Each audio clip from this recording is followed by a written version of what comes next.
this ought to be good. Your entire dating life will change when you realize that women do not like.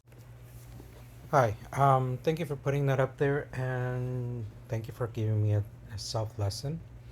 This is what I mean by self reflecting, because I was about to tear into this guy. I am going to use his video as an example to the collective, not to diminish him, his work, or to chastise him. But I do want to show a very interesting point that a lot of us are not paying attention to. I actually did this myself earlier. Let me a little bit of a story time. So a black woman content creator was talking about defunding the police, and I got this from Alliance, sub program of Medi-Cal. So scratch your hand a pen. Sorry, I know I go on tangents very easily, but she was talking about defunding the police and all the things that are going on around the country. I believe that was the one because I've been watching a lot of that. That there has been a lot of lynching of black people, and it's I put on her comment in regards to defunding police because obviously a lot of these, especially like in the South and in these places, are kind of looking the other way when it comes to marginalized groups. Um, my reply to that was instead of let's focus a little bit more on um, making it tougher to get funding to them, not necessarily to fund them, but have the funds available. Just make it tougher for them in the sense of making them more accountable, which is essentially what we want. Why do I say that? And I'm going to say this first before I go on to the next point. Well, because marginalized groups like us will still need the help. The point of the commenter who replied was essentially it hasn't worked and basically it's not going to work. So he's basically contradicting what I'm saying, that we're going to eventually need those funds to be serviced by these institutions like the FBI and local police and things like that. So yes, if these people are dead set in doing this, yes, of course, that individual will be right. However, if they want any money, they're going to have to play ball. And that was my point, which this individual got on my case, and I actually did say, don't come for me. And he came for me. It was a guy. He said basically accusing me of diminishing the work of this black content creator. I'm not black, obviously, but I do have a brain. And I know how money works and how, in Mexican culture, we have this saying, with money, even the dog dances. So, police, police institutions are no exception. If they don't have money for their cruisers to pay their officers, they're going to pay attention. They may bitch and moan and whatever because they do. Obviously, every time that there's some sort of thing of importance, they come up with, well, it's gonna make us second guess ourselves. Fine, understood. But that's exactly the whole fucking point. To make them second guess themselves so that eventually they'll fucking get it right. And that was my point there. But this individual came at me and I went back. And before I move on to this content creator, because I'm tying it in, um, I was harsh.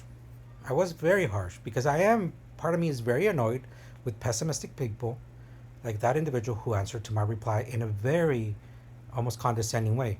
Not using cuss words, but I did use cuss words because I'm just sick and tired of people like that who are so pessimistic that they don't see any future. But that goes to the point that I'm going to make here about this particular video. That it's a two-parter. The first part, making people disposable, and the second part, not showing any grace, which is kind of related to the first point. What do I mean by that? In this video that we saw right now, if you went to it, and I encourage you to go to the video first, um, a young man is talking about how a woman, in general terms, and this content creator does point that out, that absolutism is counterproductive. But he does it in a more aggressive way, kind of like I did with this other content creator who accused me of being a disservice to oppressed people. And hello, I'm brown. I may not seem like it. I'm brown, And I'm gay. I'm oppressed too. So what the fuck? So back to this guy. Both of them are white, by the way. So the first guy says women don't like to go up to strangers. The guy immediately starts to dog on him about his appearance, his vibe, his intelligence, because the first guy mentioned that it took him 30 years to realize the pattern. Here's the thing, in my own experience, I was told by not only my mom, but other people too, my high school math teacher, you have gifts, me. You have gifts that not everybody has. This guy doesn't know if the first guy has autism, if he has some sort of mental health issues, if he has anything, right? The same level of education, for example. For you to conclude that everybody is at your level is very ignorant and shows little grace, right? And number two, adding to that, is we are trying to meet women in the middle.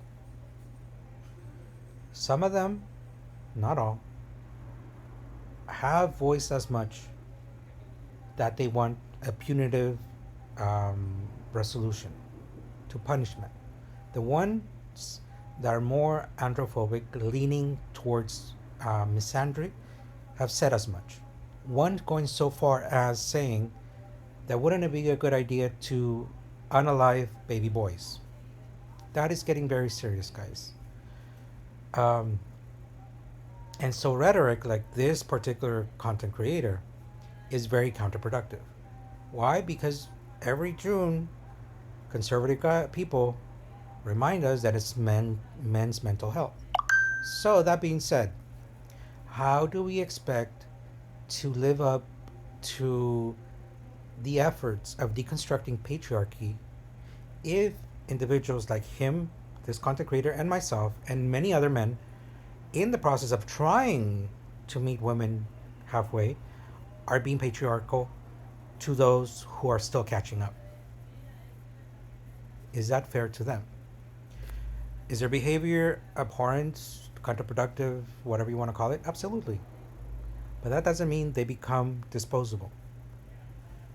My understanding, my takeaway from the matriarchy, the new age, the new era of humanity, is everybody's included. It's nothing to do with the patriarchy where it's hierarchical, when there's better people and lower people. That's bullshit, right? So how can we expect, if we are further on our path, to be jackasses to those who still need a little bit of work, a little bit more of refinement? Guys, this is message for the guys. We need to be a little bit more gentler. Yes, we are trying to make up for the errors of the past, our personal errors, the errors of our entire collective as men, but behaving like a typical alpha bro, because essentially that's exactly what happened in this particular video. It was an alpha reversal, an uno reversal. How do we expect to be better men and help other men with their mental health if we're dogging on each other for any little failings? And sometimes they're not little, they are big, of course. But if we want true reformation for every single member of the male collective, we also need to start showing grace. It's a challenge, yes, because we're kind of double playing a double, kind of accounting not only for our collective but for our own transgressions against women, but at the same time trying to teach other men. But we're going about it in a very aggressive manner, which is and will be counterproductive and will only perpetuate more misogyny. Why?